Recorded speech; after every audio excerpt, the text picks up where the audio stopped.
Hey, what's up, guys? How do you like my hair? I don't know, I don't like it much. Alright, okay, let me jump right in. Today, what are we gonna talk? You remember Pinky and the Brain? What are we gonna do tonight, Brain? Tonight, Pinky, we tried to take over the world. And then, what else was it? Pinky, are you pondering what I'm pondering? Oh, I think so, Brain. But how are we gonna get a monkey to use dental floss? Something along those lines. That is way besides the point, because Pinky and the Brain is not something that people in Japan know about. Here I am in beautiful Japan, wondering what it's all about, thinking to myself, like, what has brought me here? How did I end up in bloody Japan? I don't dislike it here. I quite love it here. I love the beautiful nature all around. The people are friendly. Not everyone speaks English, but everyone really makes a huge effort. And honestly, I should be studying Japanese harder anyway.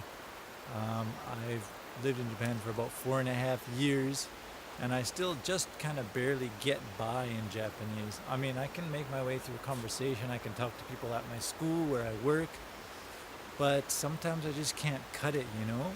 And sometimes you just need to push yourself a little bit harder than you've pushed yourself before. Because I'm the kind of guy who's more like, I'm the tekito type. And tekito in Japanese, it kind of means like just doing just enough or just being just sufficient enough. Kind of like just getting by. Yeah.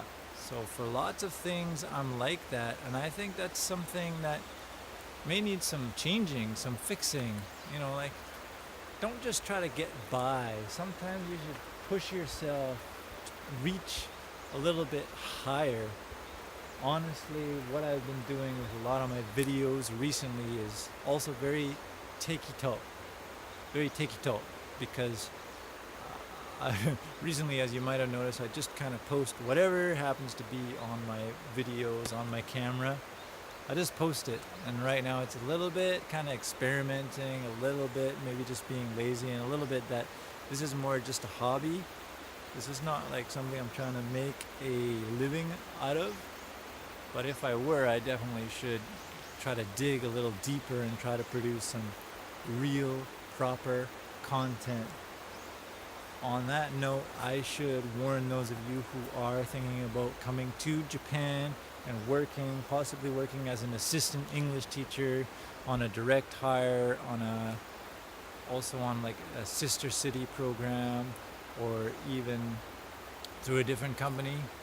Just make sure you know what you're getting into, because honestly, Japan can be a very lonely place.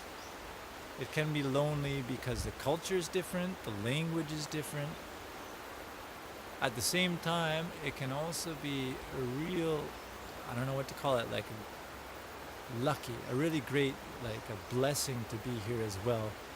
You you don't have to pay that much for snacks and eating out, and depending on where you are, rent can be relatively cheap.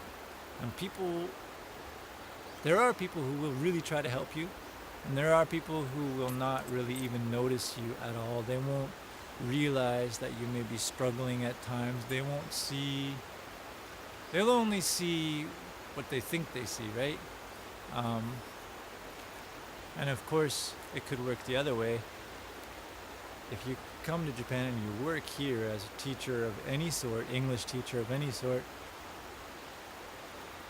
it's our rule or our job to try to see things how other people see them as well. Like, try to think, why do they maybe do that? Or why is that so? I was annoyed this year because the way that people learn the Q in Japan is like, it looks like a number 9. They learn A, B, C, D, E, F, G, H, I, J, K, L, M, N, O, P. And then I see the Q, and it just looks like a 9. And that, honestly, that's something so small, but it really bothered me. I kept saying, like, why don't you make the Q with a circle, and then going down, and then the little tail at the end? But their answer was just like, oh, well, that's not how we learned it. Which, for me, I find that's kind of just a cop-out.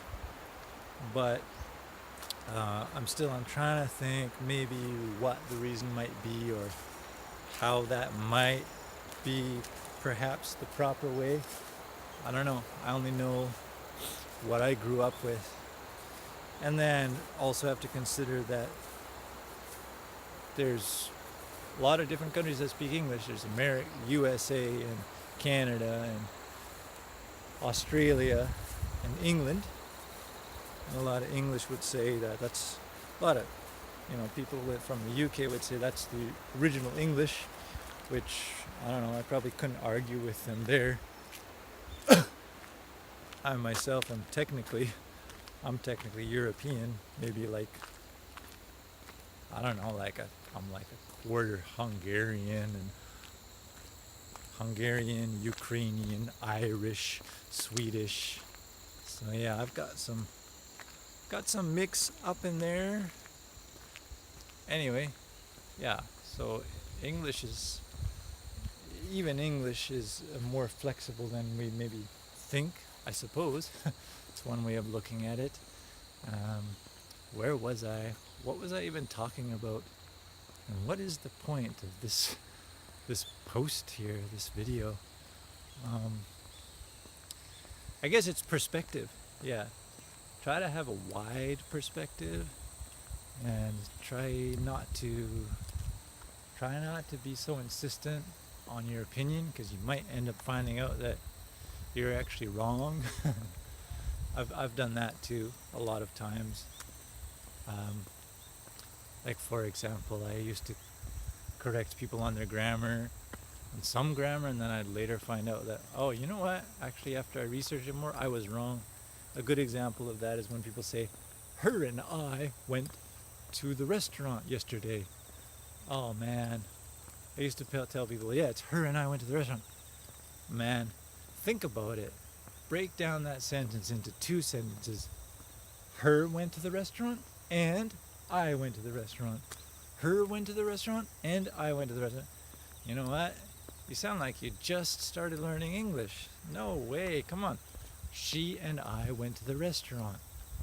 Right? Yeah. Okay. So that's an example of something, is taking time before you jump out and lash at people and say, "You're wrong." Right? Yeah, so mistakes, perspective, looking at what people do, trying to think about maybe why they do it, what the motivation is, and where it comes from, not getting too worked up. Those things are important if you come to Japan to teach English, or even if you go to Korea or wherever else. Maybe consider those things before you jump to any conclusions. And if you kind of look at life like that and try to sort of figure things out before insisting on the right way, then maybe life will become a lot more interesting, right? All right, ciao.